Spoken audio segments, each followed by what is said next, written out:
عندي مع ابو سامي معلولي بينه وبين الله ما لك اثنين. سليم والله عديت عليك والله عديت اهنيك بالسلامه والله المنايم ابو سليم بطعمه كويس. كيف بدنا نسوي هم هي بدي جاها وين رقم واحد يا عمي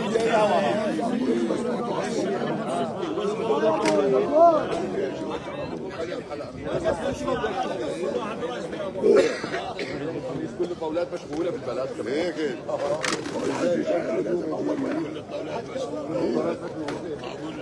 وين قاعد اسمع وين قاعد الجهه هذا تيجي وين تقعد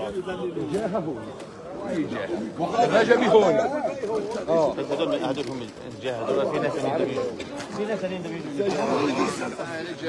وين قاعد هون شيء بالشام عايز يجي مو وين قاعد ما هي بتاعت واحد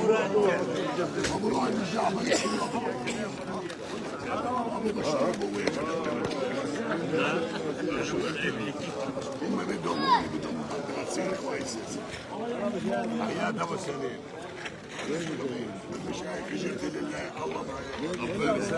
انا ابو صباح ومساء صرنا نصحى الا هو بدنا العصر بطلنا نعرف الصبح من العصر. انا وجبريل هذه ايام جبريل فوق طلعنا جبنا صبحي هذه من التواهم شايفه شتاء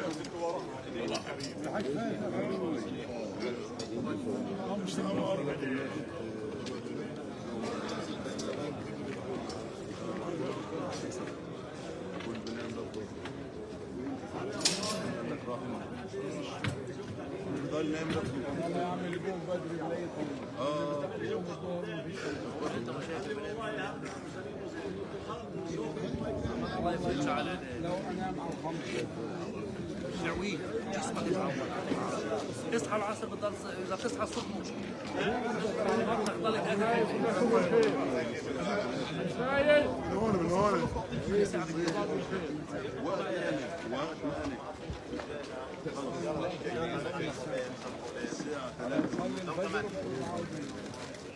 برجع على على تيك توك الارسال الفيس مش واضح. نعم صحيح.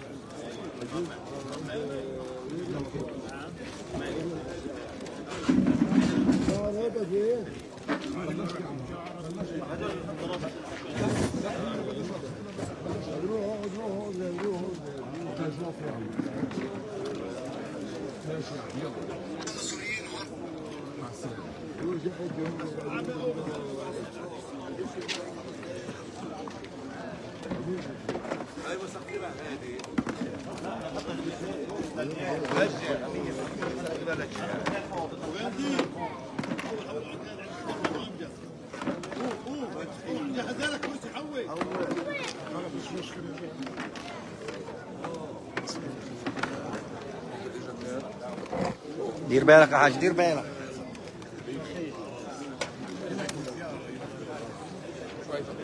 شويه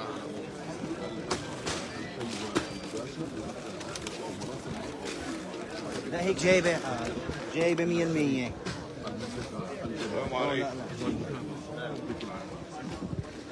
بس احنا بدنا نوسع لورا شوي بدنا ننكد عليك هيك.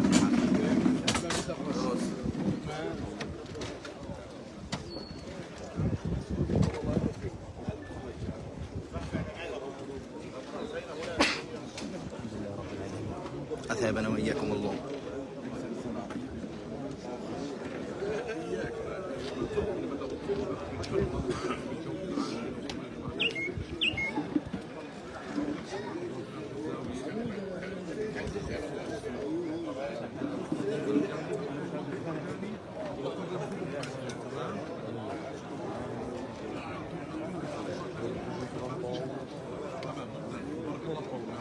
بهم بس مش هلا بس يجوا منين لسه لازم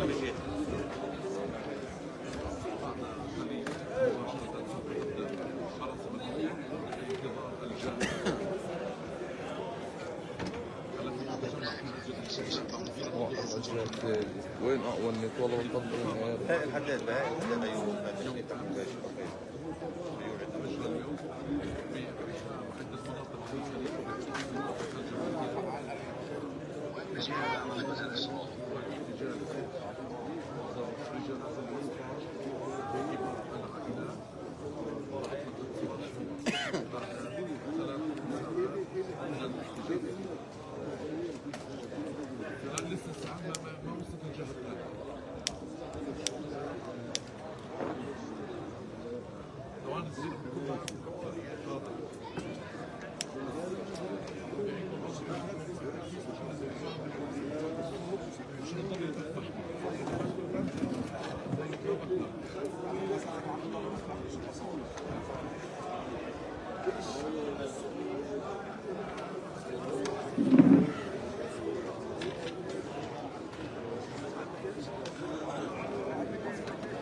اوعى تطب خيري في الموضوع، ديارات هيك. لا تقلق رميش ديارات.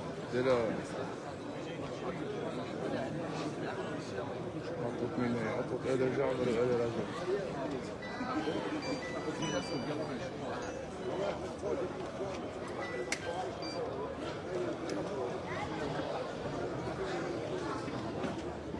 ماشي.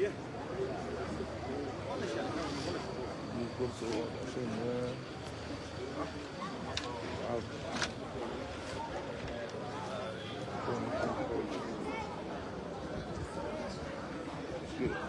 ينفعش اقعد المشكلة خلاص كله هو.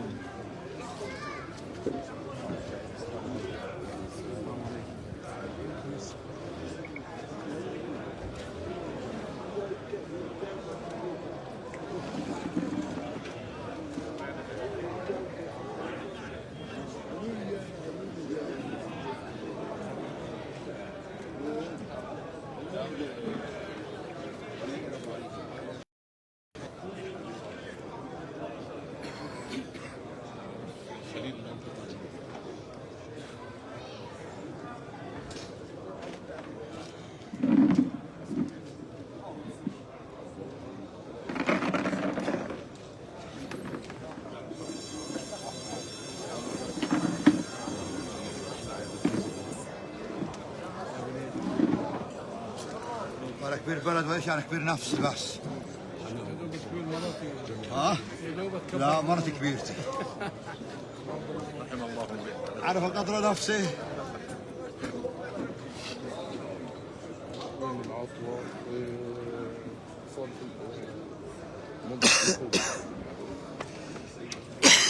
بس تكون من جهة مثل لايف. بين طهوري وطهوري.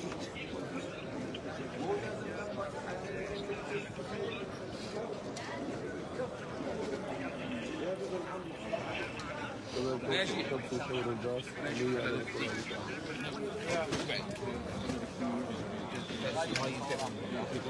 كويس لا اقول واحدة.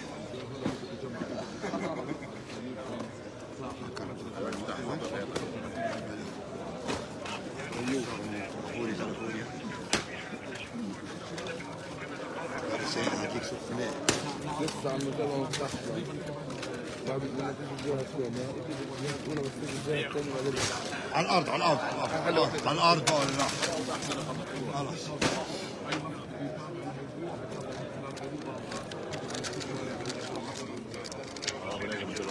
متبع لي على اللايف انت ابو ناجي هون. خليك متابع ها. شو بدي اتبع لك اسوي يا انا مجذوب اني شايف الشاشه مع الشمس. انا مخنق من الصبح حيجي لقيت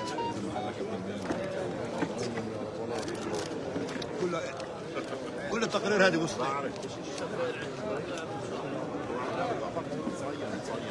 بديت اتكلم انا خليني ساكت لانه بعدك السكوت احسن شيء.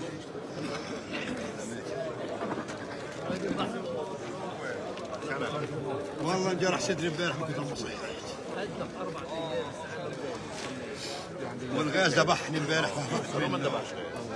احنا جوا انحشرنا. عليه. حج كمان. سكروا علي ضعف السيارات وطلبوا انا الناس مبدئيا ب 20 سياره. هذا من ولد مربع انت طب شو اسوي؟ هيك شو اسوي له؟ الشاحن اخذتها هو على الموتور. لا اذا في سياره هو طيب شو انا تحت فين؟ قوموا اقعد محل ابو شوارب غابه. قوموا بفارس مع الدودين شو ما قعدوا غابه.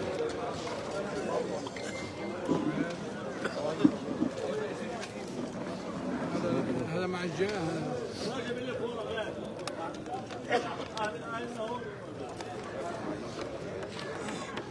طيب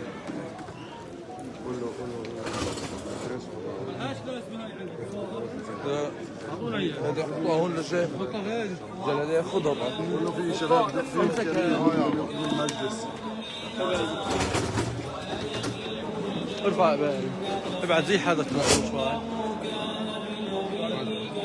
غادر والله خلص يلا حطها هون. بدي اروح. هذا احسن. لا ما فيش.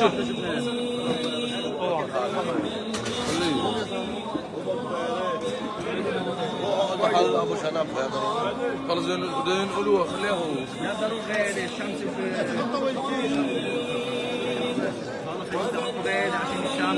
اخواننا الشباب اللي بتحقق الاجتماعي المكان هون كلياته مخصص جاه الجاي من قبل الآلجة. خلينا نرتب امور. ايوه هيك الوضع تمام. لا جيبه هو جيبه هو لا هيك كويس عشان يجيب الجهه اهلا وسهلا. هي جهه اجت هي جهه وسط. ابو جهه تعال هون. اخواننا هون بالنص. خليك متابع مع الموضوع. شو مشكلة يا خالد؟ خليك متابع مع الموضوع. ايوه بسيطة. تفضلوا هون يا عم. خلوا المقاعد الاماميه للجهه ومتحدثين باسم الجهه هون.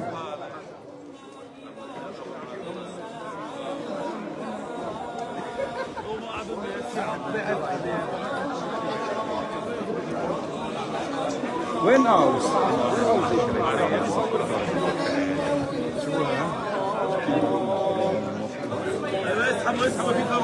وين ابو القصر؟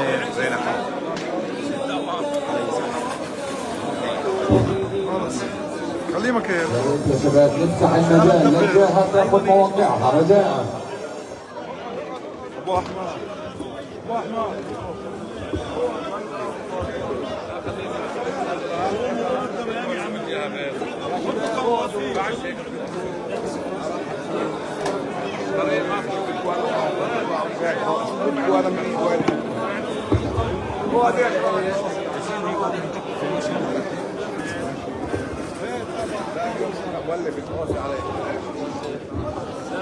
لا بس يا ابو سامر. هم بدك روحين هم يا زلمه سامر. شباب الاعلام كمان يا ريت تاخذوا مواقع معينه ما تقدروا تتحركوا بين الجهه. يا سامر.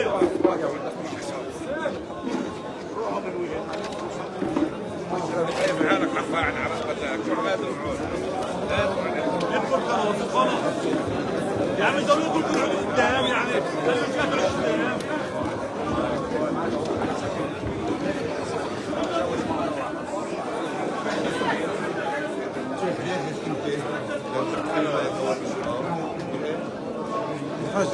ترجيع على هذا. لا خلص بدي اقدم فيها. خلاص جاهزين. اوعى ابو عادل اوعى.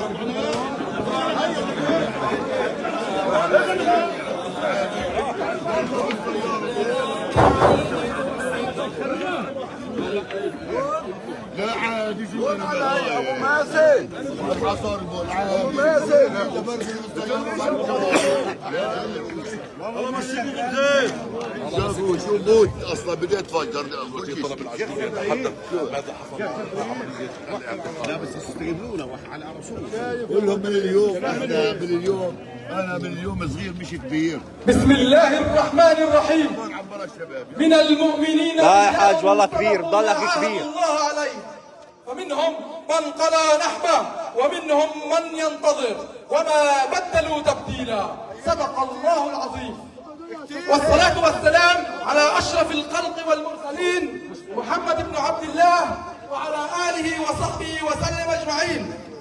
اليوم الخميس الموافق 13/11/2025 وعلى هذه الأرض المباركة نبدأ عطوتنا العشائرية لشهيدنا المرحوم شادي مطلق الرجبي.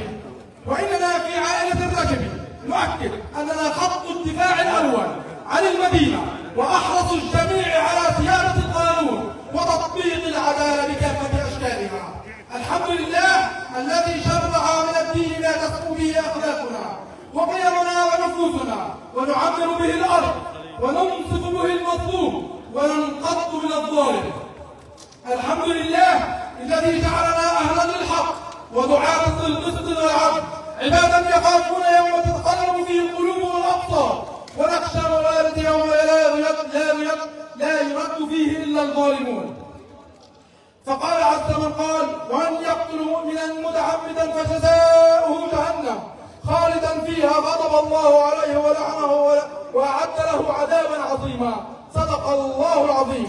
وخير ما نبدأ به مراسم عطوتنا آيات من الذكر الكريم يتلوها على مسامعكم الطفل عبد الوهاب ياسر الرجبي، فليتفضل مشكورا. اقعد اقعد خلي اللي وراك يشوفوا. اقعد في وجه الناس.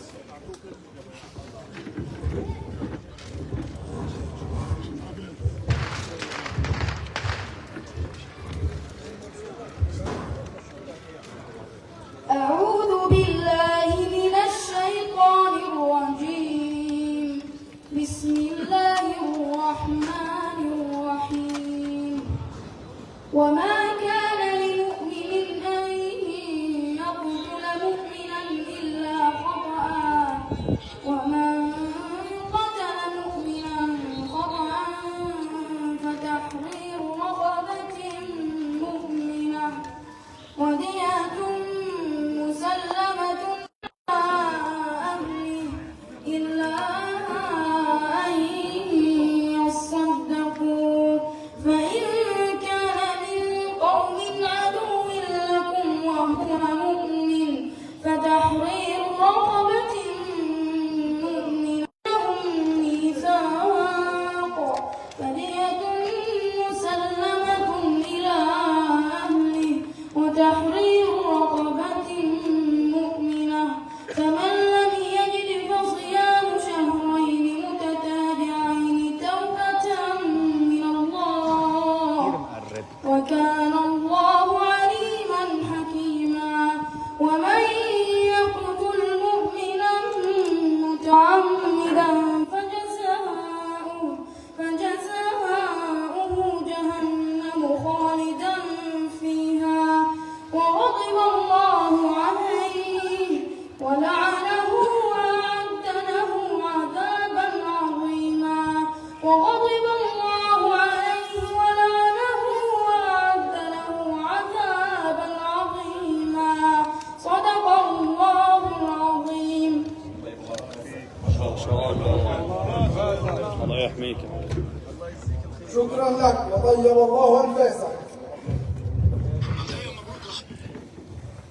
والصلاة والسلام على أشرف الخلق ونور الحق سيدنا محمد عليه الصلاة والسلام، فيما قال: لزوال الدنيا أهون على الله عز وجل من سفك دم مسلم بغير حق.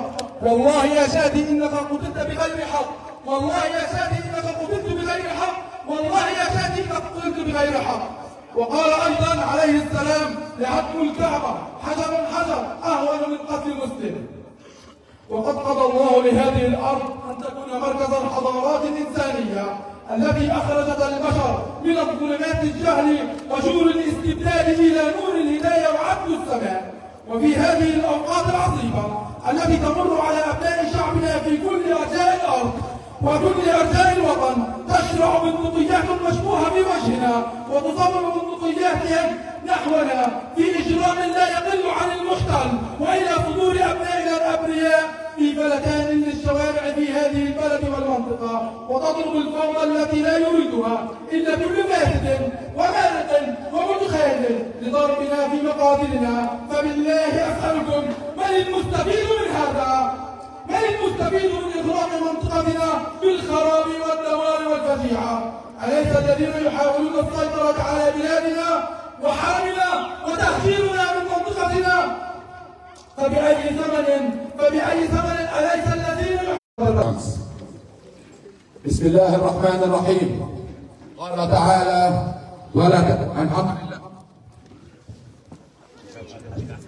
الحمد لله رب العالمين القائل في محكم التنزيل: ولا تحسبن الذين قتلوا في سبيل الله أمواتا بل أحياء عند ربهم يرزقون.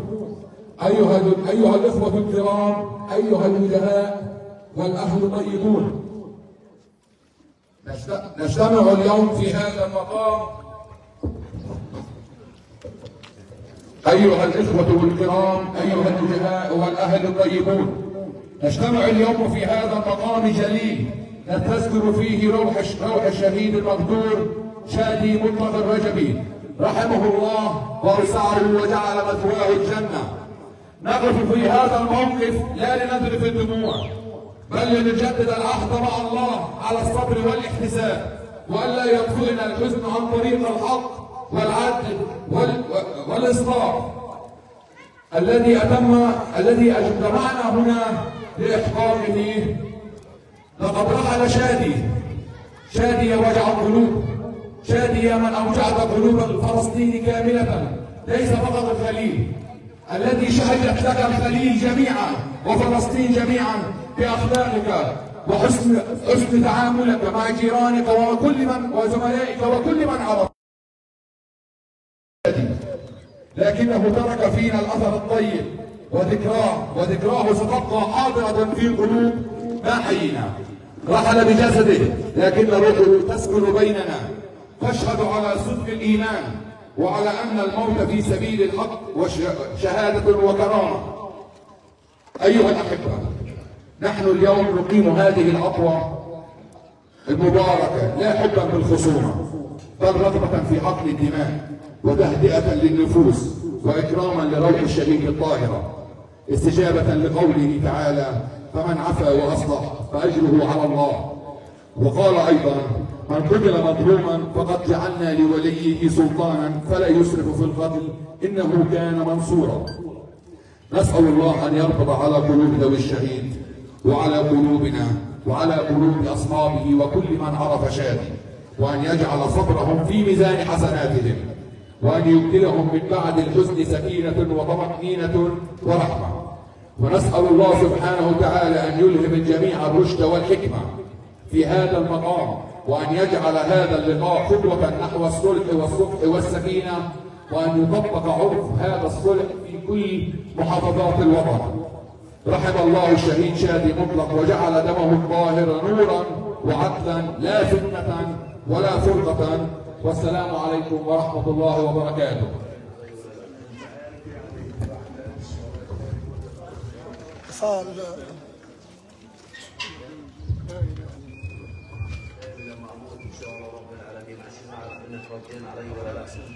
يعني الواحد عرفش والله خير يموت الغفله مرتب لمين بيصلح.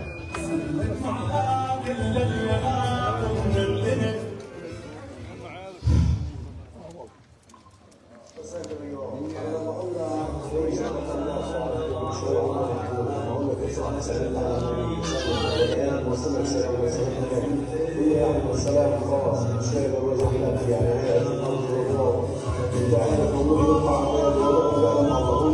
الأبدي يعني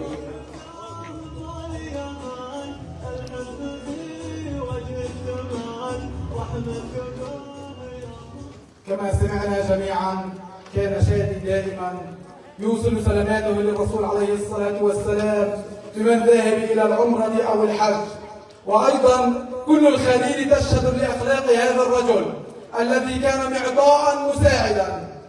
لفتتني إحدى كلمات شخص لا يعلم شادي أو لا يعرف شادي، ولكنه سمع من امرأة لأن من يعيدها قبل يومين من يعيدها قتل، فقالوا لها نوهوا أردلهم الشاب شادي الرجل.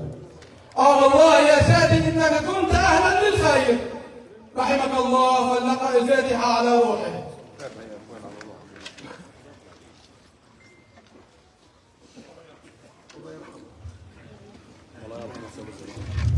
حسبنا بالله ونعم الوكيل. ونعمل في هذا الأرض وننصف المظلوم ونقتص من الظالم بإذن الله. والآن مع كلمة شرح الجريمة التي حصلت مع السيد والمحامي عدنان الرجبي.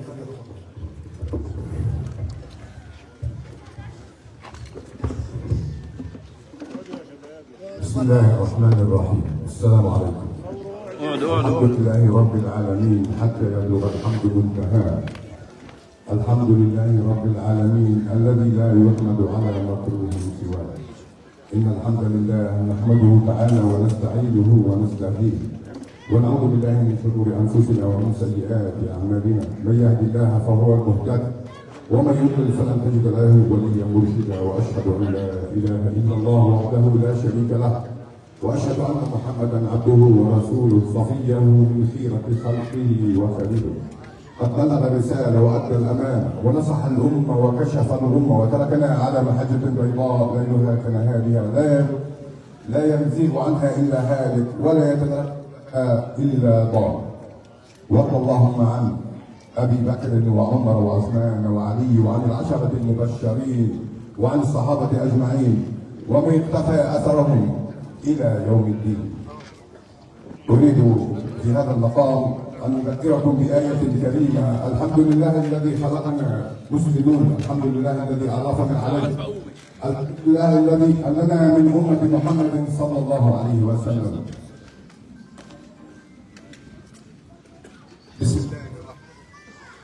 بسم الله الرحمن الرحيم. يسألك الناس عن الساعة قل إنما علمها عند الله وما يدريك لعل الساعة تكون قريبا إن الله لعن الكافرين وأعد لهم سعيرا خالدين فيها أبدا لا يجدون وليا ولا نصيرا يوم تقلب وجوههم في النار يقولون يا ليتنا أطعنا الله وأطعنا الرسول وقالوا ربنا إنا أطعنا سادتنا وكبراءنا فأضلونا السبيلا ربنا آتهم ضعفين من العذاب والعنهم لعنا كبيرا يا أيها الذين آمنوا لا تكونوا كالذين آذوا موسى فبرأه الله مما قالوا وكان عند الله وجيها يا أيها الذين آمنوا اتقوا الله وقولوا قولا سديدا يصلح لكم أعمالكم ويغفر لكم ذنوبكم ومن يطع الله ورسوله فقد فاز فوزا عظيما إنا عرضنا الأمانة على السماوات والأرض والجبال فأبين أن يحملنها وأشفقن منها وحملها الإنسان إنه كان ظلوما جهولا.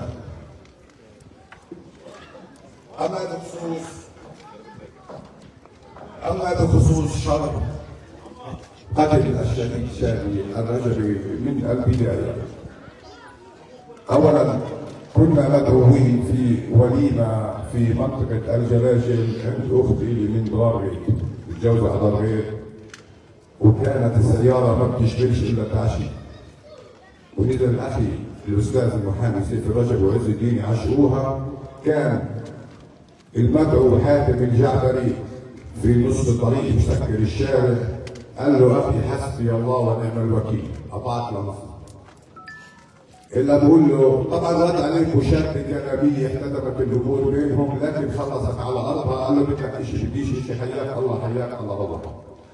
اشتغلت السياره نزل ابن اختي لي عمره 12 سنه يدفع مع امامه السياره. فلما دفع مع امامه السياره وامامه طلعوا اختصارا للمشكله. اجى طبعا كان حاتم رانن على جماعته يجي من 15 ل 20 شاب من ال الجعبري ولاد زيدان الجعبري على الموقع باب دار اختي بالظبط.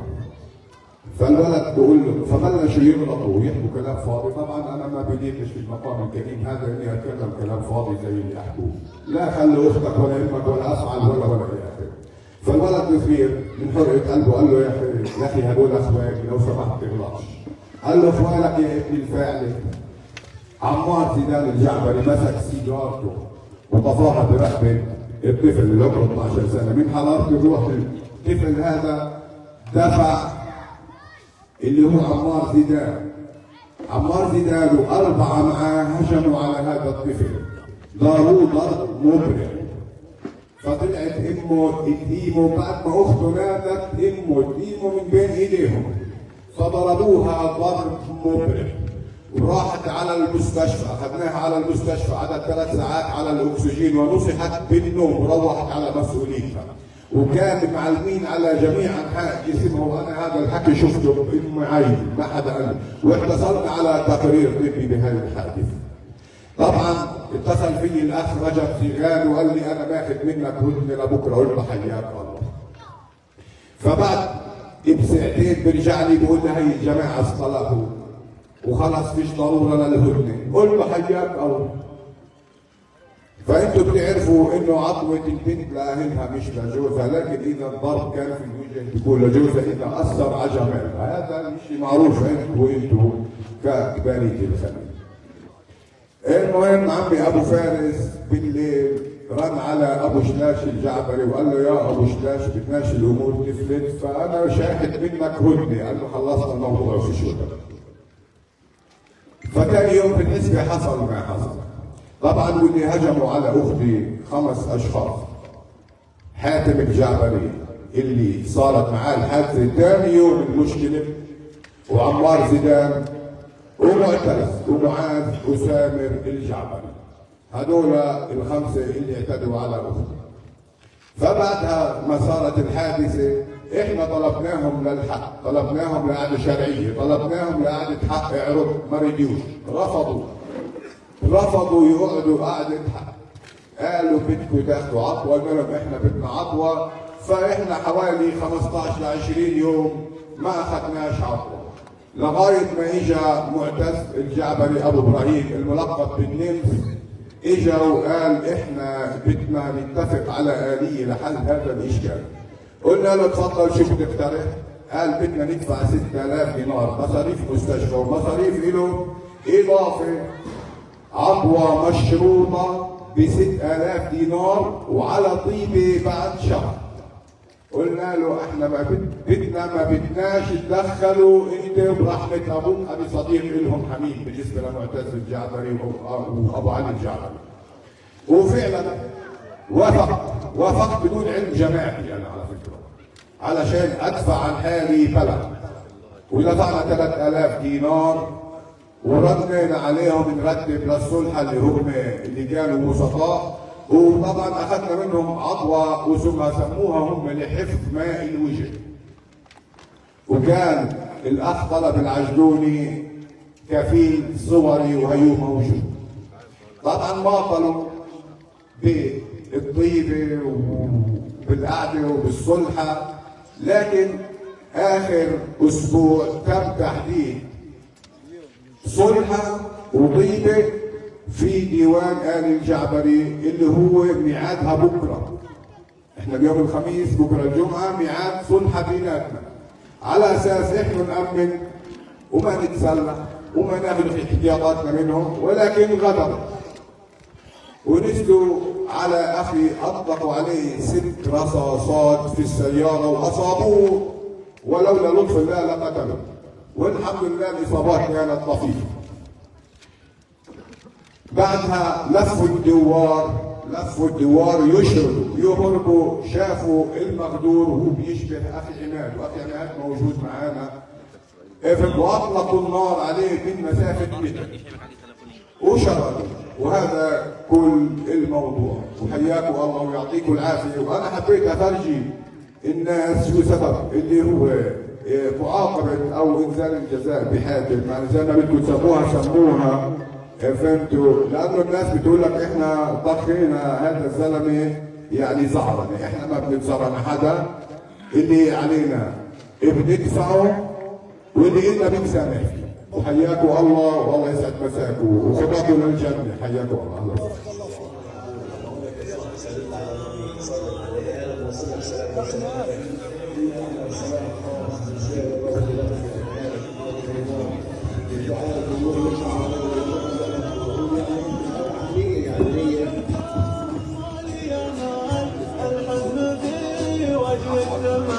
عفوا يعطيكم العافيه، انا بعتذر، في ضل عندي شغله صغيره. هلا يا سيدي لما احنا اخذنا عطوه منهم ودفعنا 6000 دينار اردني على اساس طيبه، هم احنا ما بدنا نطالب منهم لا بالعقرة ولا بتنزل علي مرة وتنتين ثلاثة، ولا بدنا نطالب بهذا الموضوع، لكن موضوع البنت ضل شائك لحتى الآن ما خلص. فإحنا بدنا حق من الجعبري للبنت، يعني إحنا رجعنا من الصفر. وحياكم الله والموضوع عندكم. وأنا بعتبر حالي كلكم يا وجوه الخليل، يا ناس يا محترمين، يا من تحقنون دماء في أرض خليل الرحمن، أنا مفوضكم كلكم تبنوا على الجعبري وتجيبوا لي حقي. حياكم الله. عشان اعرف انك رجال ولا لا. انت عارف يعني مع نفسي وكلمات الحق والتأذين بصالح. اعطوا الجهة تحكي يلا يا حجاج. إن هذه الشعوب وعبر التاريخ ذاقت كل أنواع الألم والعذاب ولم يفرط بذرة من تراب وطنه. وسنكون يوما بجميع المشارب والفئات في مقدمة هذه الوجوه الأفاضل وهذه الجهة الكريمة التي نرحب بها ونشكرها إلى سعيها وحرصها الدائم على إحقاق الحق وإزهاق الباطل والمحافظة على نسيجنا الاجتماعي والوطني والسلم الأهلي. كما نؤكد وقوفكم عندما يرضي الله ورسوله وكنتم كما عهدناكم مفتاحا للخير. فأهلا وسهلا بكم وأهلا وسهلا بكم. الآن مع مراسم العطوة وعلى بركة الله. اعطيهم الميكروفون شوي بس. ويحاول يرضي الناس على قد ما بيقدر. كان يعرف انه الموت علينا حق. شايف الرجبي له بصلة خير وين ما تدير وجهك، هذا بيحكي عنه بالخير وهذا بيحكي عنه بالخير. شايف الرجبي من ابدع شباب البلد. عائلة الرجبي اجمع. اعانكم الله على هذا المصاب الجلل. وبالنهاية ما بنحكي غير انا لله وانا اليه راجعون. رحمك الله سيد الشهيد. هات اللي سلكي هات اللي سلامات. يا قبر اخبرني. هات انا بساعدك هات انا بساعدك بس لو اني شغال بس شغال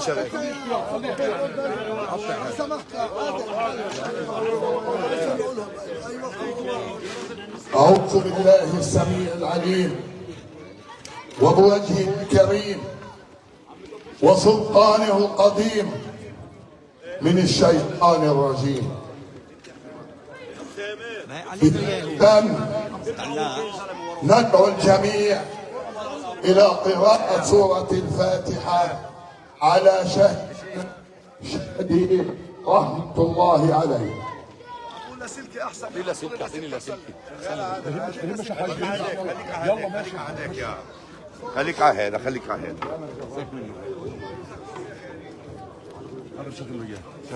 شغال احكي يا خالد. بسم الله الرحمن الرحيم.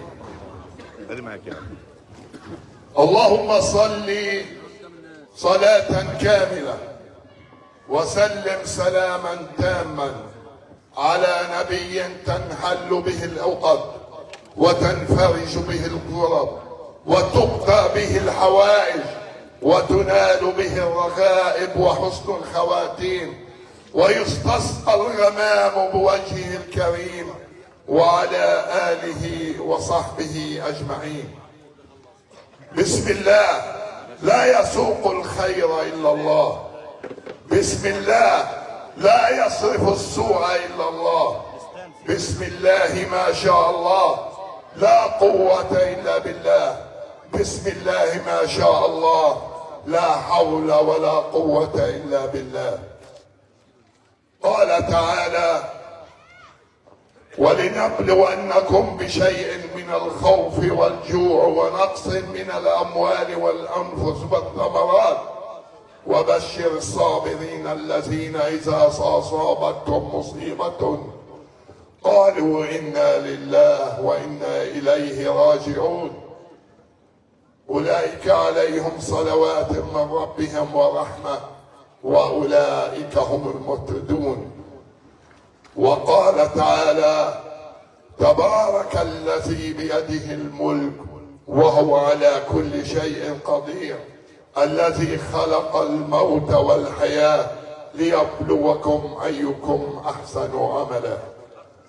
وقال تعالى والعصر إن الإنسان لفي خسر إلا الذين آمنوا وعملوا الصالحات وتواصوا بالحق وتواصوا بالصبر.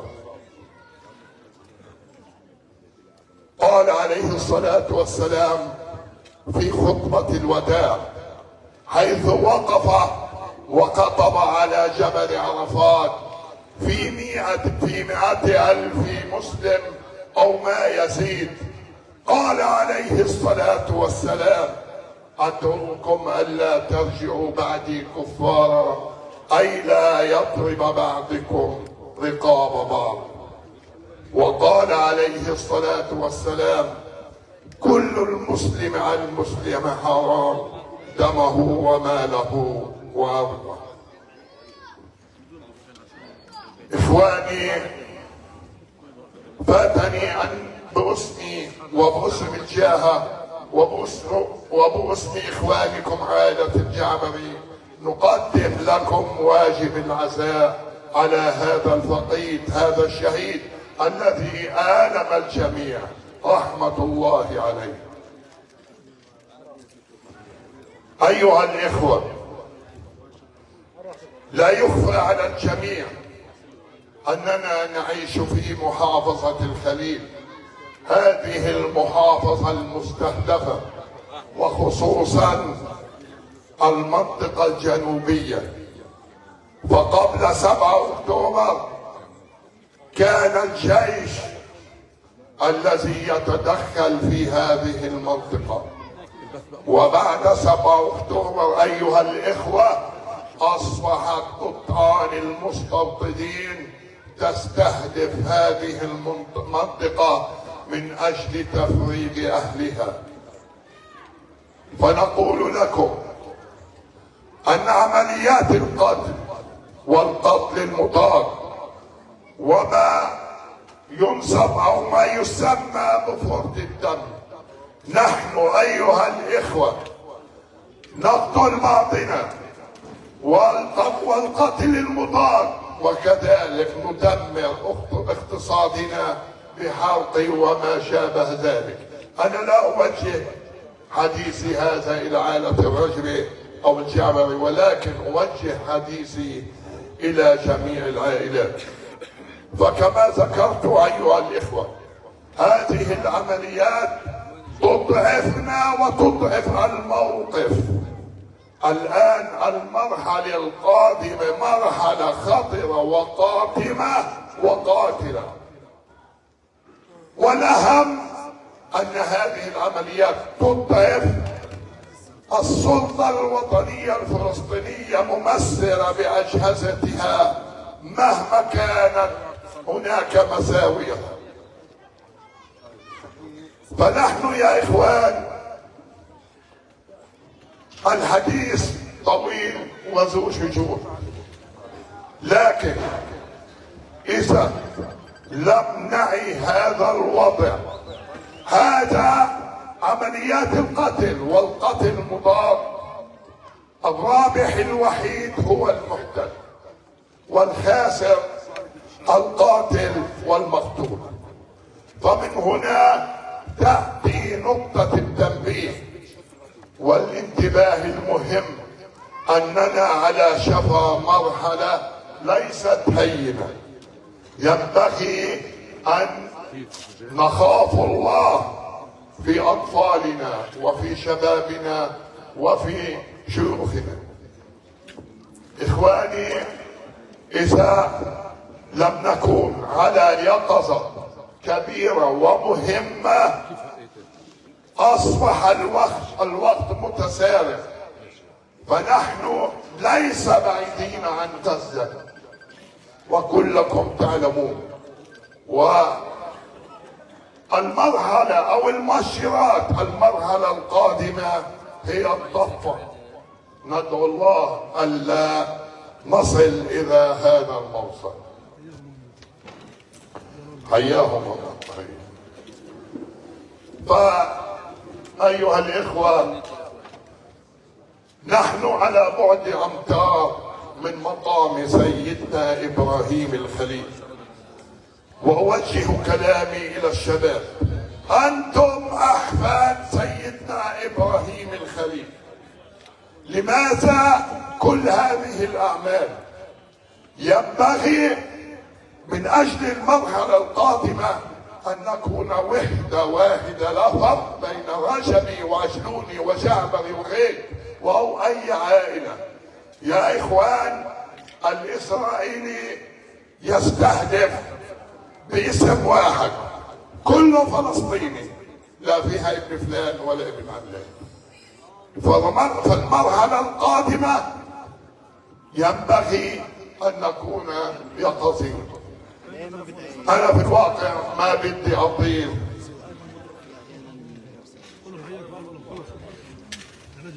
فباسم هذه الجاهة نحن مكلفين من إخوانكم عائلة الجعبري على ضوء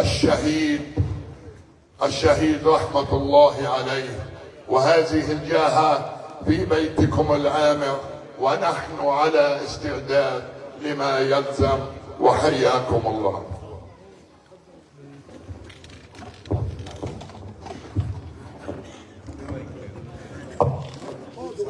في مايك وين؟ عندي شغال. بحط هذا كمان اختيار. خذوا زاوية واحدة. خذوا زاوية واحدة. أعوذ بالله من الشيطان الرجيم. بسم الله الرحمن الرحيم، والصلاة والسلام على أشرف الخلق والمرسلين سيدنا محمد وعلى آله وصحبه أجمعين. حللتم أهلا ووقعتم سهلا في بيت آل الرجب السادة الأشراف.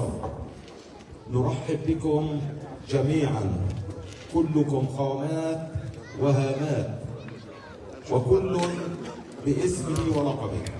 أهلا وسهلا بكم، ونكرر الاعتذار للجميع الموجود واللي مش موجود على خلفية اللي حصل امبارح، وبارك الله فيكم وإن شاء الله في ميزان حسناتكم. أعوذ بالله من الشيطان الرجيم. بسم الله الرحمن الرحيم، والصلاة والسلام على أشرف المرسلين سيدنا محمد وعلى آله وصحبه أجمعين. الحمد لله الذي لا يحمد على مكروه سواه. الحمد لله حتى يبلغ الحمد منتهاه. الحمد لله حمدا طيبا مباركا فيه كما ينبغي لجلال وجهه ولعظيم سلطانه. الحمد لله على نعمة الإسلام وكفى بها نعمة. الحمد لله القائل في محكم كتابه العزيز: ومن قتل مؤمنا متعمدا فجزاؤه جهنم خالدا فيها وغضب الله عليه ولعنه وأعد له عذابا عظيما. والقائل أيضا: تبارك الذي بيده الملك وهو على كل شيء قدير، الذي خلق الموت والحياة. الموت والحياة مخلوقات كباقي المخلوقات ليبلوكم أيكم أحسن عملا وليس أكثر عملا. والصلاة والسلام على رسول الله القائل في خطبة الوداع وهو يودع هذه الدنيا، وكان حريصا على أن يوصي أمته إلى يوم القيامة بأحاديث تسطر من حروف من ذهب، حيث قال وهو على جبل عرفات: أتدرون ما يومكم هذا؟ قالوا له: يوم عرفة يا رسول الله. قال: أتدرون ما شهركم هذا؟ قالوا له: شهر ذو الحجة يا رسول الله. قال: أتدرون ما بلدكم هذا؟ قال: بلد الله الحرام يا رسول الله. فكانت الكلمة الفصل إلى يوم القيامة، وما ينطق عن الهوى إن هو إلا وحي يوحى، حيث قال: إنما دماءكم وأموالكم وأعراضكم حرام عليكم كحرمة يومكم هذا في شهركم هذا في بلدكم هذا. اللهم إني قد بلغت، اللهم فاشهد. وكرر هذا الكلام 3 مرات لأهمية عصمة دم المسلم، لأنه الدم معصوم، وجعل له عقوبة للإنسان اللي بيتساهل فيه، وجعل المال معصوم وجعل له عقوبة للي بيتساهل فيه، وجعل العرض معصوم وجعل له عقوبة للي بيتهاون فيه أو بيتجاوزه أو بيضب فيه. وقال الرسول صلى الله عليه وسلم: وهو مستقبل الكعبة، وخاطبها وقال لها: ما أطيبك وأطيب ريحك، ما أعظمك وأعظم حرمتك، فوالذي نفس محمد بيده لحرمة دم المسلم أعظم منك، ماله ودمه وعرضه، ولا نظن به إلا خيرا. وقال أيضا: ما دام المسلم في فسحة من دينه ما لم يصب دما حراما، والعياذ بالله. وطمنا الرسول صلى الله عليه وسلم في حادث شادي مطلق الرجبي بحديثين نوضحهم للجميع لكي من باب فذكر إن الذكرى تنفع المؤمنين، حيث قال في الحديث الأول: ما التقى مسلمين بسيفيهما إلا والقاتل والمقتول في النار. قالوا: القاتل في النار يا رسول الله، فما بال المقتول؟ قال: كان حريصا على قتل أخيه. إذن أخونا شادي والحمد لله رب العالمين ما كان حريص على قتل أخيه، مات مغدور ومظلوم واعتداء وليس شجار، اعتداء سافر وليس شجار. والحديث الثاني اللي بيطمنا، قال الرسول صلى الله عليه وسلم في الحديث: لا يجتمع القاتل والمقتول ظلما في النار. وهذا الأمر بإذن الله إنه أخونا شادي مقتول ظلما، وإنه نتيجة أعمال الخير ربنا كافئه بأن يكون مظلوما وليس ظالما. والرسول عليه الصلاة والسلام بيقول: بات مظلوم ولا تبت ظالما، لأنه المظلوم ببات في كنف الله، والظالم ببات في كنف الشيطان، وأعوذ بالله من الشيطان الرجيم. مرة ثانية بنقول لكم أهلا وسهلا بكم كلكم بلقبه واسمه، وأهلا بكم جميعا رجال الخير الذين توئدون الليل بالنهار لكي تفضوا الخلافات بين الناس، وأن تلطموا الجروح وتوصلوا الناس بر الأمان.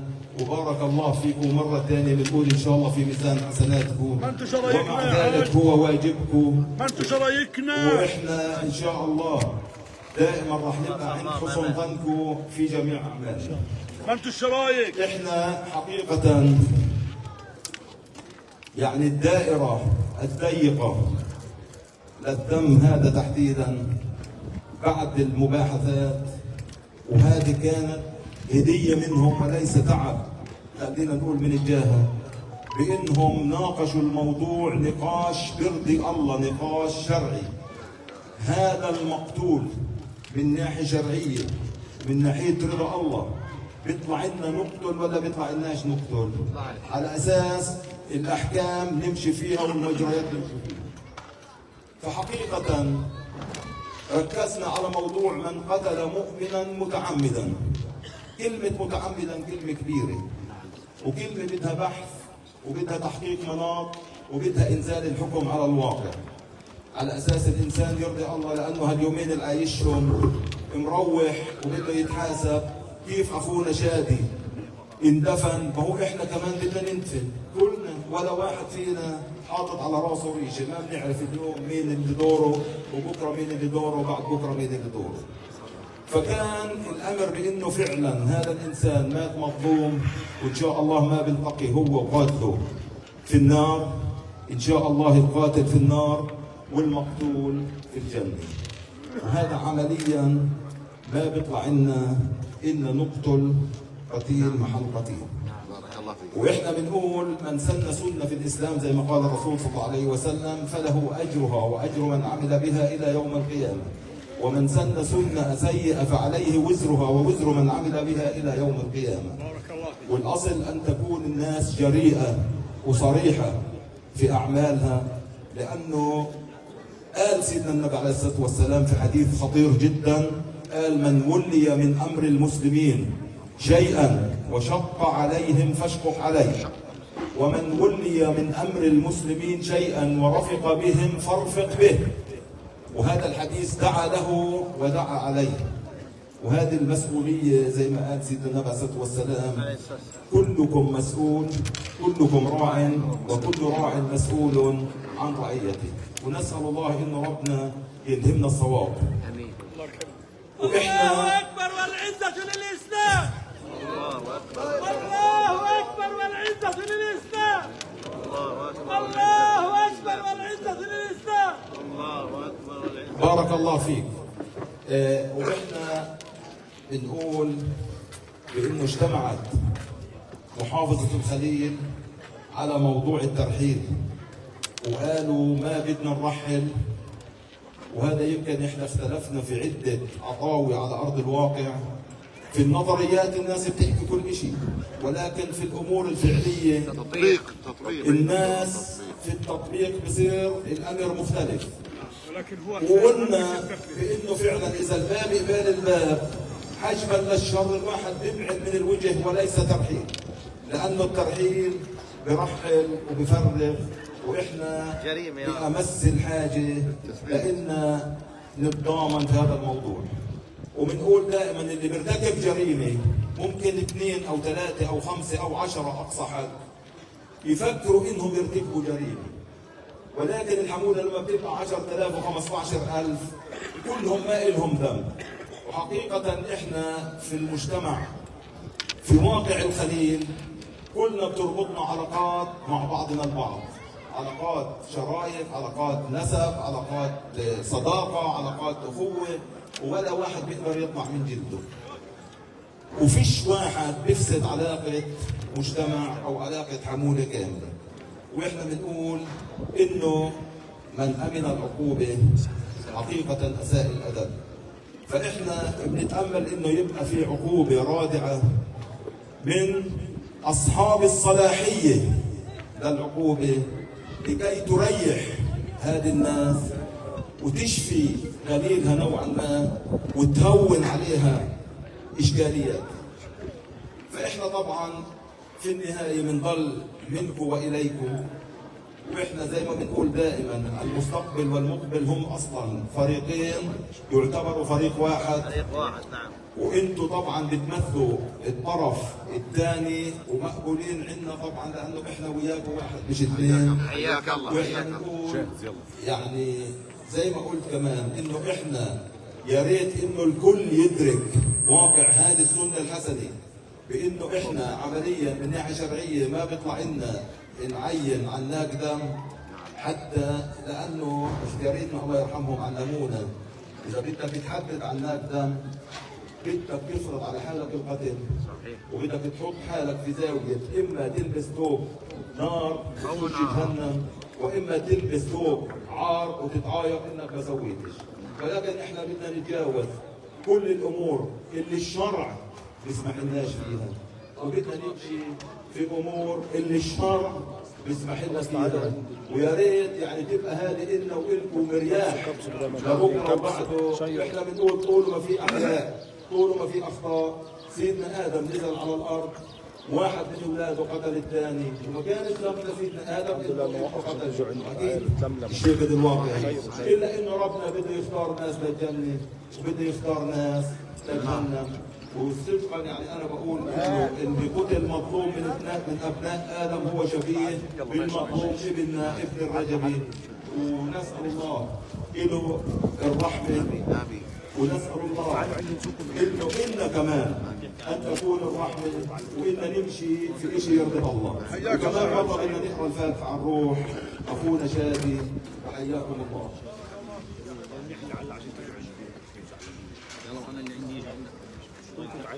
الله يرحمه الله يرحمه. كمل احنا اليوم بدنا نمشي في مراسم العطوه، بدنا طبعا لبسته ابو مازن. ابو مازن ابو مازن كيف؟ احنا بدناش نقول بدنا 1000 دينار اليوم، لانه 1000 دينار الا عنوان جوره. صحيح صحيح بتحكي. بدنا تعطونا فراش العطوه. مش فراش، انا بدي اعطيك هديه من هديه. بدنا تعطونا مهور العطوه. بتعدل الكل. انت الشهيد ما فيش له شهيد، هذا شهيد ان شاء الله بدنا ندفع ديته شهيد باذن الله. ما انت قلت شهيد لا بيطلع لنا، لا بدنا فراش بيطلع، لا بدنا عشان جزء من الدين، جزء من الدين. انا بدي اعطيك جزء دية محمدية وحده. والله يعني خلينا نكمل بس كلمتين. دية محمدية بالذهب. شو قديش؟ خليك كمل ابو مالك اللي معي انا بقى يا حاج فايز. اخواننا دية محمدية في الذهب، والدية المحمدية 1000 دينار ذهب، 4000 والدينار 4 جرامات وربع، 4250 جرام. نعم صحيح. محل عيار 4 كيلو وربع، 4 كيلو ونص. قديش؟ 4 وربع برضه جاهز. 4 وربع. انا جاهز فيها. انا جاهز فيها. وانت بعطيك انا جزء منها وانا جاهز فيها. او بيعرف الحاج فايز اكثر منا، هو سعره افضل. احنا بنتجاهز وانا جاهز يعني. يا حاج فايز صل على النبي. اولا بارك الله فيك. اماني رياح بالجاه، اماني انه انت في الجاه برضه، انت في الميدان.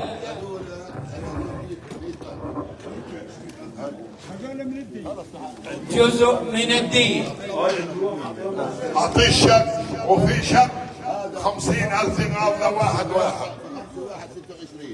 هاي 50,000 دينار، هاي 150 جزء من الدين. امين بشدك شهاده امين. مقبول. ما تطلعش عليه. اسمع حاج فايز، تطلعش عليه يعني. حج هذا عندي. حج فايز مقبول انت وجه العشروني 50,000. توكل على الله. صلوا على الرسول. توكل عليه يا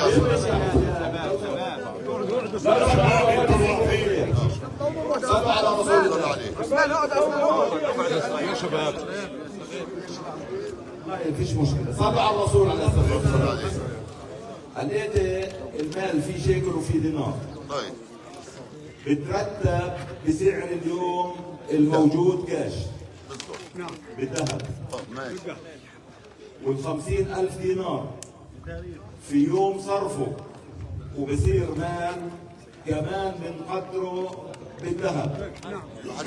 هاي انا موجود على الصف.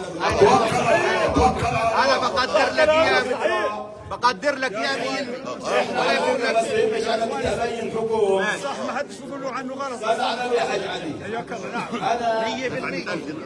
انا بدي اسوي شغله، لانه كل قامات وهمات البلد موجوده. الله يحفظك وبارك الله فيك يا حاج فايز. كلامك صح. قول اللهم صل على النبي عليه الصلاه والسلام. قالت احنا حقيقه عطاوي قبل 2 و3 كنا ناخذ فيهم مبلغ، واختلفنا اليوم في موضوع. مظبوط. نعم. المبلغ انه هذا في الذهب في حينه ولا مش في حينه. نعم. واللي اخذ المصاري وخزنهم وحطهم على شقه صار يتبلبش، واللي تصرف في المصاري صار يتبلبش.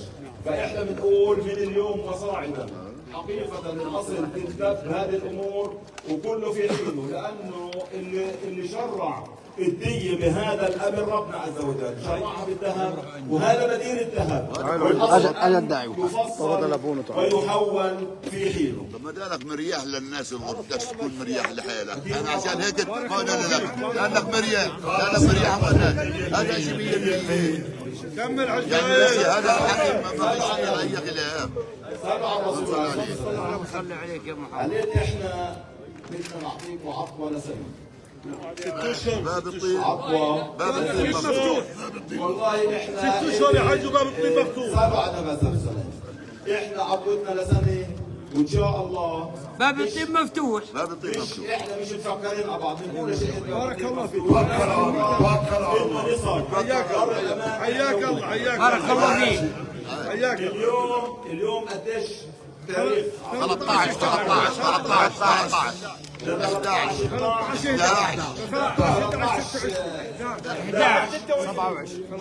2026. ايوه سنه كامله. وبعدين الباب مفتوح. الباب مفتوح بين. بس في شغله كمان. صلوا على الرسول. اللهم صل على محمد. انا يمكن سقط عندي شغله من باب الحفاظ على النفس البشريه. طبعا تعرف منطقتنا اللي احنا بنحوس فيها، هذول الناس اولاد زيدان. انا الاقوى باسم اولاد زيدان الجعبري. أولاد زيدان الجعبري بدناش يتواجدوا في مناطقنا في الخليل، مش في الجلاله، في مناطقنا في الخليل. وتعرف يعني جمعتنا في الحسبه وفي المنطقه هذه. انا بقول خليك مريح، وين مكان إلك يا رجب؟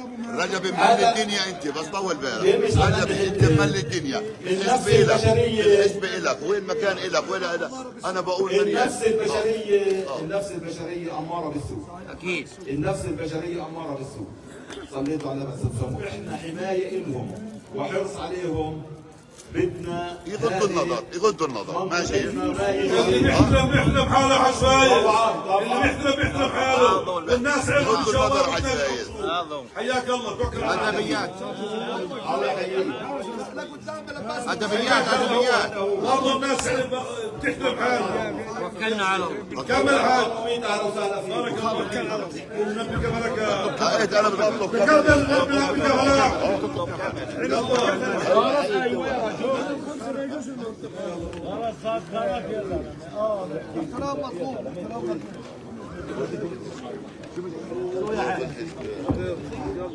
حسبايل رد علي. احنا عشان نضل يا حاج، عشان نضل مريح مع بعضنا. بس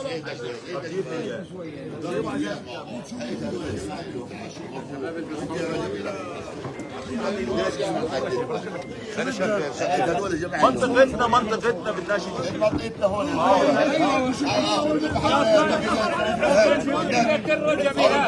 خليها على ود النظر، خليها نازل نازل صلى اول عصبه بنبسط فيها هيك. خلينا نكملها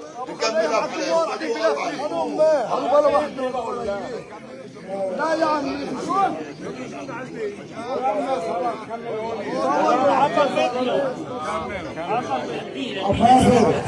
انت والجهه الكريم اسمعوني. طبل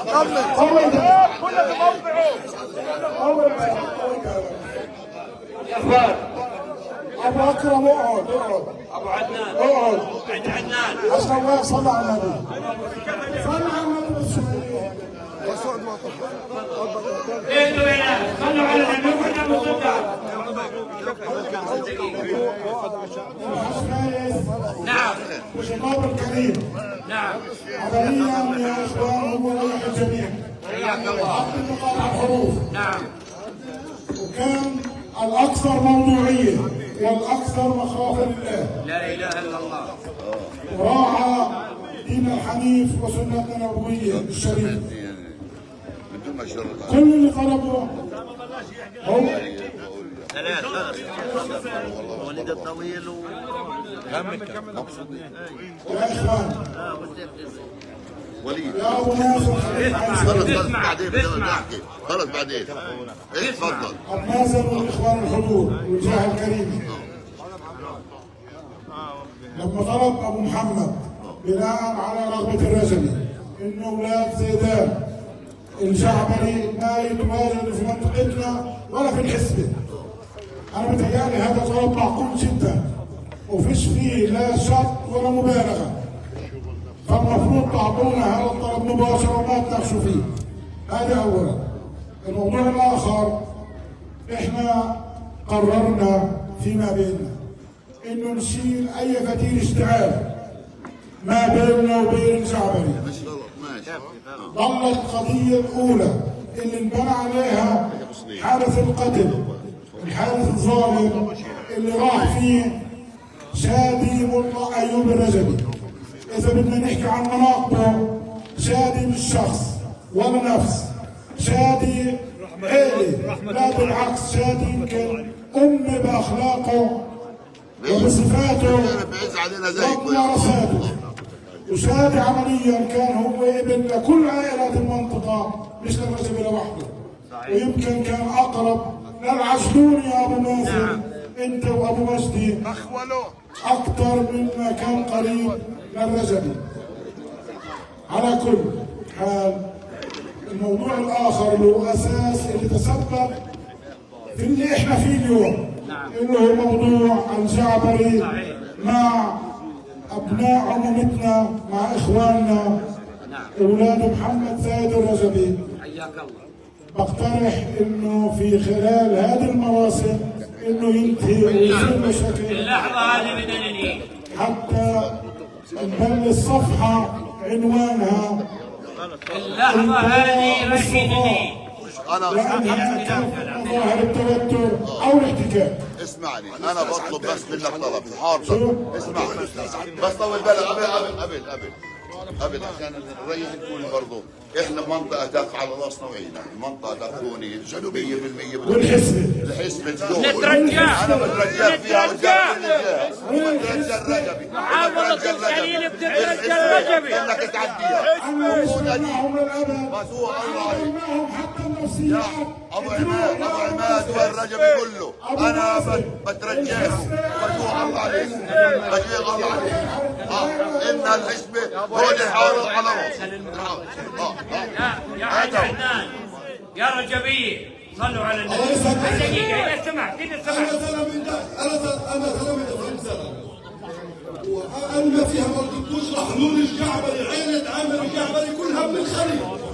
انا كل اللي طلبته اللي قتل ابني واللي شارك في قتله ما يفوز بوجه مناطق عملي. صلوا على النبي يا عليه الصلاه والسلام. خليني اكمل.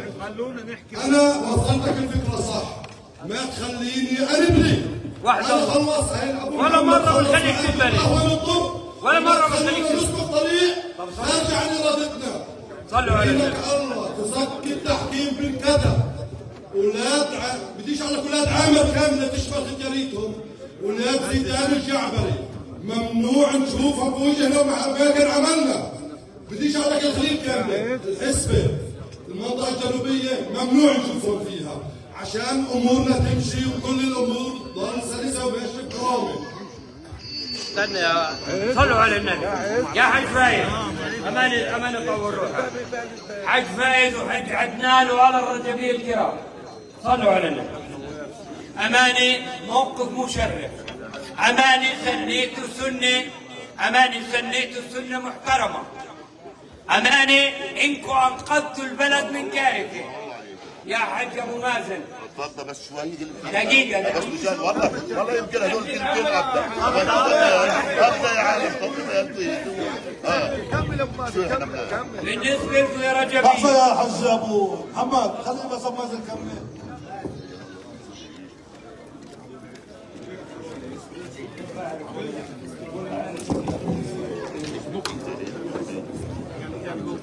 لا حول ولا قوة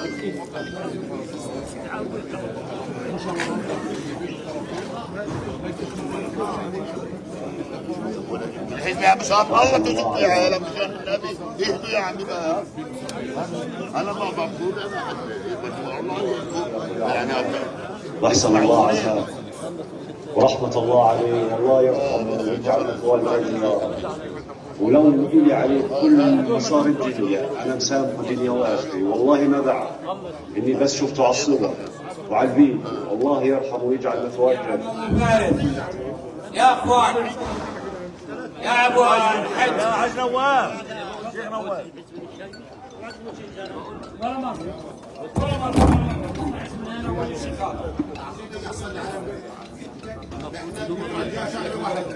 امر الحاره ومقاسك ما بيجيش اللي تفضلت عنه بس امر الحسبه انت يا شيخ عدنان حاج فايز كله بدك تقول امر الحاره ومداسي ومحاسن. امر الحاره ومداسي ومحاسن.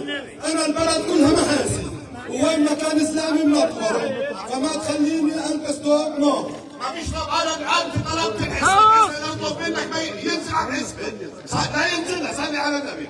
احنا الان بغير نقول قال الله وقد وصل عبد الباطل واحد الله. لا اله الا الله. يا ابني تقول الله والرسول حق وحقيقه بلاش.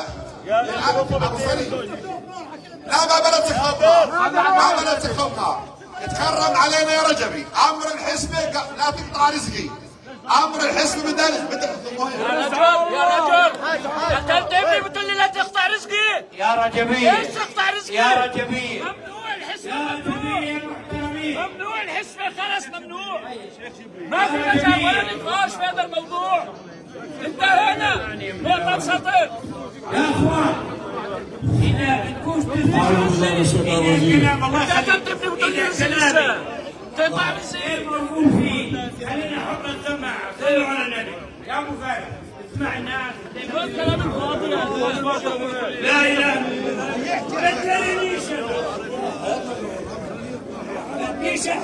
بدي شحتين. أعوذ بالله من الشيطان الرجيم، بسم الله الرحمن الرحيم، والصلاة والسلام على سيدنا محمد صلى الله عليه وسلم. أنا بدي أحكي في موضوع ثاني، في أنا وكمان اثنين من أولاد عمي مظلومين. إحنا في قلب العطوة الأولانية انطلق علينا خسرنا يمكن أنا كسبت حوالي 600,000 شيكل وجماعة اختصموا. فإنتوا قالوا ما خلصتوا العطوة وأنتوا حطيتونا على الهامش. ما حطيناش. أيوه. أنا بدي أحكي عشان بطلبكم وبحط الشغله في عهدتكم. انا انضريت. احنا حياكم. صل على النبي. ابو مازن يا حفايد صلوا على النبي. واحد والله. اولا حفايد رجبيه كل الرجبي صغير مع كبير.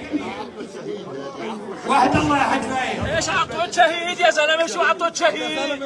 شو عطوة شهيد بتحكي؟ لو سمحت خلينا بدنا نرجع من اول وما حكيناش اعطيني عنك وبديش عطوة شهيد. اعطيني عنك شهيد. يهديك الله يهديك الله.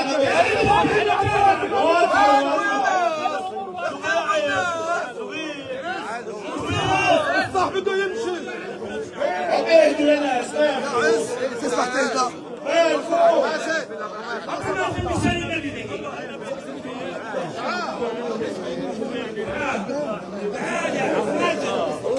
خلص يا عمي صلوا على النبي صلوا على النبي صلوا على النبي. شو فيه؟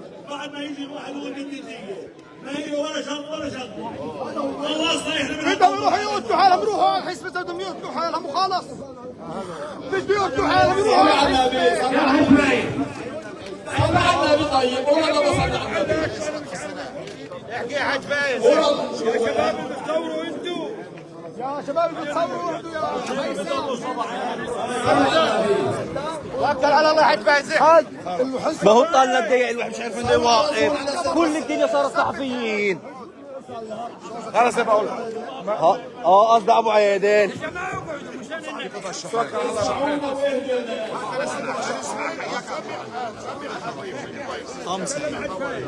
ابو مازن ابو محمد ابو مازن يا حنان يا ابو اشرف يا بعدين اقعدوا صلوا على النبي. يعني هنا بدي احكي بصير يا ابو محمد مش عنده قول اللهم صل على النبي. يا عمي تعطيش المقلب ورحل يا حاج عز خليه يحكي الجواب. بدي اعطيكم الزلمه الجواب. يا عمي انا والله بستنى فيه الشيخ هاي. ما تسمعونا ناس ما تخلوش الحكي جانبي. ابو مازن يا رب ناس الدوم احكي يا حاج فايز. يا حاج جبريل اول باله مش تسمعونا. رجال ما حد يحكي يا اخوان. عداش بيحكي يا حاج سليم. حاج فايز احكي. ايه ده ابو سليم؟ صلوا على الرسول عليه الصلاه والسلام. احنا حريصين كل الحرص على عدم اي لقاء يغضب الله. بارك الله فيك. عليك احنا بنقول النفس اماره بالسوء. نعم. واحنا مش ملائكه. صحيح. وقلنا كل ابن ادم خطاء وخير الخطائين التوابون. مظبوط ولا مش مظبوط؟ نعم صحيح مظبوط. ومش كل النفسيات واحده. صحيح. الله النبي. واحنا بنقول الحسبه فيها احتكاك في مشكله كبيره. طبعا المنطقه الجنوبيه قلتوا لكم ما في عندنا مشكله. عليت قلتوا كمان قطع الاعناق ولا قطع الارزاق. واخواننا اللي معهم المشكله في الحسب مباشره قالوا في واحد اسمه عامر ما في عندنا مشكله انه يجي على الحسبه ويمونهم وما عندنا مشكله. ولما بنخلص مشكله اخونا عدنان صلاح وبصلحه وبنته بنتي موضوع الحسبة بالكامل. حياكم الله. دقيقة يا اخوان، دقيقة يا اخوان، صلوا على النبي. يا حاج سايد، يا حاج سليم، صلوا على النبي. قبل القهوة، قبل القهوة، احنا مش مستعدين على القهوة.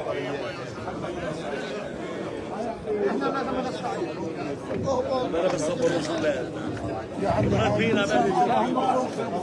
عدنان هو ما يبلوع يكون عدنان كلهم بيعرفوا انه ما حد رغبان انه ولا تحد. لا يا زلمه صلوا على النبي. اسمعوني ولا مره واحد الله يا حاج فايد. اولا اللي سفرتوه اليوم ما حداش يسفر.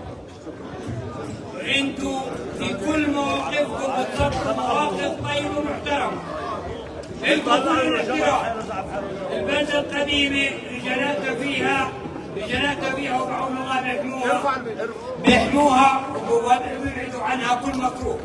احنا يا اخوان الحدث اللي قاعدين فيه اليوم اللي دقيقه كلمه جايين نمضي وزنون انت عامر وهذيك الساعه بعد ما نخلص ماشي. ايوه بالضبط. لا شوي قاعد عدنان خلصتوه. صلوا على النبي. يا عمود مشان النبي صلوا على النبي. وحدهم يا زلمه مشان النبي تطوروا. يا حاج فايد انا بحكي معاه. احنا القتل اليوم اللي قاعدين فيه كان سببه المشكله. صح ولا لا؟ احنا اليوم ما بنحل مشكله وبنخلق مشكله جديده. احنا بنقومش كمان من الان. احنا اللي مخلطين على المشكله الاولى. المشكله الاولى كمان اليوم بدنا نخلطها وعيالنا. وعيال كم شو اللي بتقدم لك احنا جاهزين. هاي ابو فارس بده يحكي في المشكله. ايه السلام عليكم ورحمة الله وبركاته. بنرحب بالجهة الكريمة وبنقول لكم أهلا وسهلا في محلكم وبيتكم. بالنسبة لموضوع الشهيد اللي ترحم عليه بنقرأ له الفاتحة أول شيء. فاتحة يا شباب. الله يرحم موتى المسلمين. بالنسبة لموضوعنا أولاد الحزايد وأحفاده جميعا، إحنا بيننا وبينكم حق، وبالنسبة للحق المادي اللي دفعناه برجع لنا، وبالنسبة للحق المعنوي للبنت وجه الشهيد في تراب عليه. اسمع بارك الله فيكم وبارك.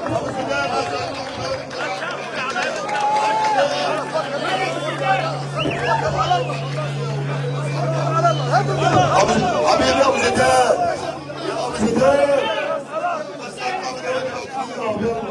ابو ماجد حياك الله يا ابو فارس. يا طلع خلص الكلام. قاعد في ثلاث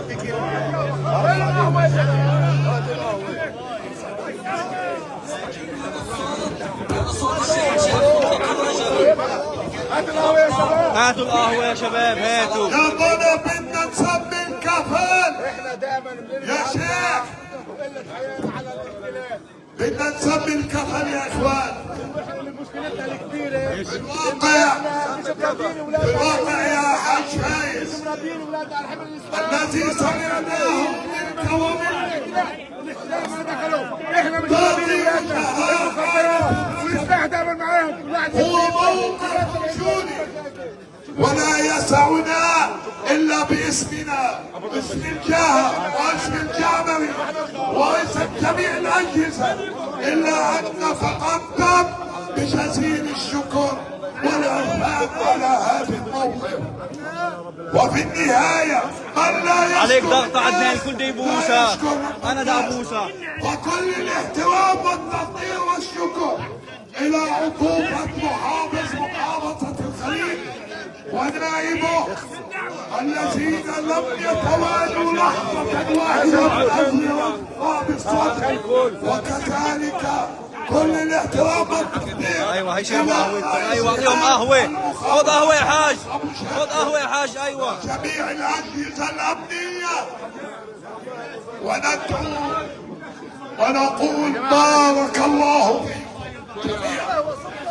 يعطيكم العافيه. يعطيكم العافيه. خلصنا. لو سمحت يا قدامي.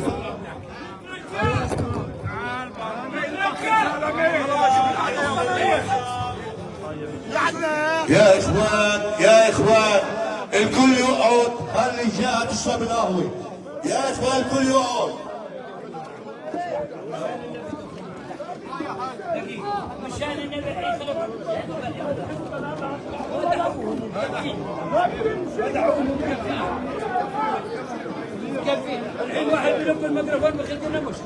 يا شباب قوموا خلي الجهه تشرب القهوه يا اخوان. انتهاء مراسم العطوة على دفع دية محمدية مقدارها بالذهب 4 كيلو 250 جرام.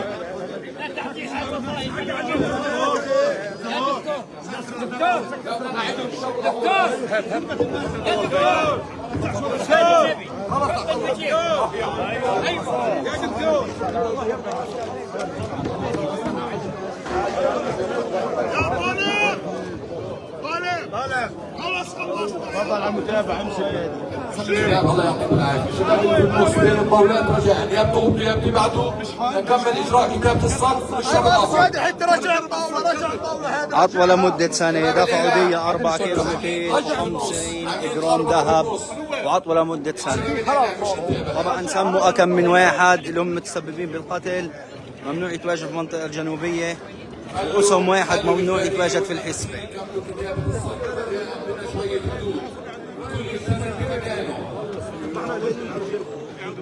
4 كيلو 250 جرام أو ما يعادل يعني بالدينار، أو ما يعادلهم بالدينار يا حاج. مظبوط. صاحبك محمد بن تيمية قرب على الصدقة.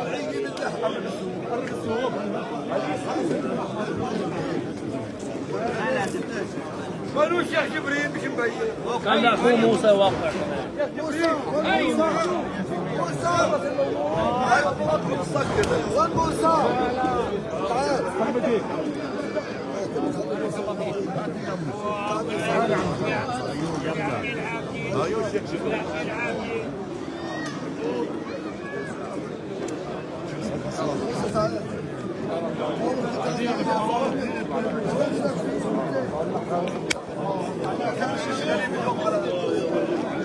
اليوم ما كانش اشي غريب على اخواننا آل الرجبي.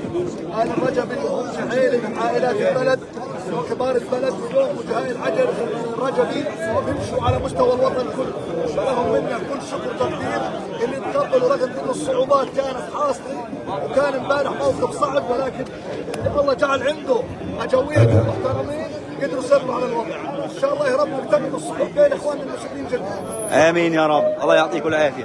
حاج عندك ايش بدك تحكيه؟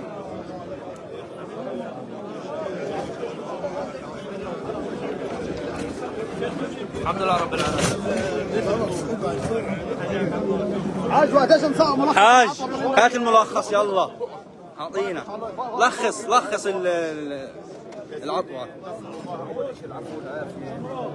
احنا بنقول دائما طول ما في اخطاء، طول ما في احيان، طول ما في اخطاء، والاخطاء بتحصل، ولكن الخطا اذا اتعالج بخطا بيكبر، واذا اتعالج واحنا اليوم الناس عطوه، وتعتبر العطوه عطوه شرعيه وبترضي الله في النهايه والبدايه. واحنا آل الرجبي في الساده الاشراف نرد نسبنا لستنا فاطمه الزهراء وعلي بن ابي طالب، واحنا اولى الناس على فكره نتبنى الاحكام الشرعيه ونعمل فيها من ناحيه عمليه وليس نظريه زي الناس بتبقى زي ما قال سيدنا النبي عليه الصلاه والسلام كبر مقتا ان تقولوا ما لا تفعلون. احنا ان شاء الله بنقول ونحمل. احنا اليوم العطوه انتهت على عطوه شرعيه بالذهب، وفي ذلك فليعلم انها 100,000 دينار بالذهب، والدينار الشرعي واربع غرامات وضع. اذا النية هي 4 كيلو 250 جرام. احنا اليوم كمان خلص هات المايك. وين المايك؟ بده ينحسب الذهب والشنك اللي متأجل لشهر ونص بده كمان ينحسب في حينه في الذهب، ولو يتبقى الذهب على اساس تصير الاشكاليه لانه في عقود كبير بنحسبها في الذهب في حينه، واحيانا في ناس كانت تحتوي على سعر العتيق يمكن اكثر من الديه، وهذه مسوي لنا اشكاليه، وهذه احنا ان شاء الله سنه حسنه للجميع، وهذه العطوه انتهت باذن الله تعالى، واحنا راح نعمل على انهائها بالكامل باذن الله تعالى،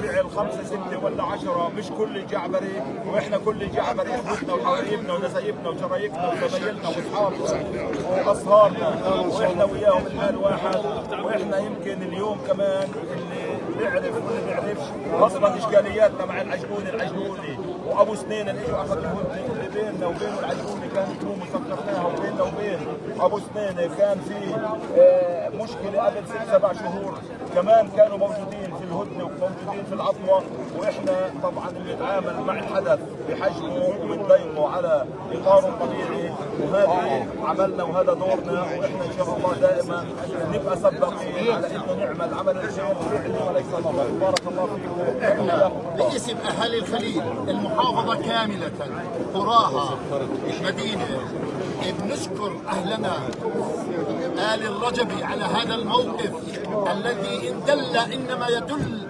على سمو رسالة هذه العائلة، عائلة المواطنين، عائلة الشهداء، عائلة التسامح.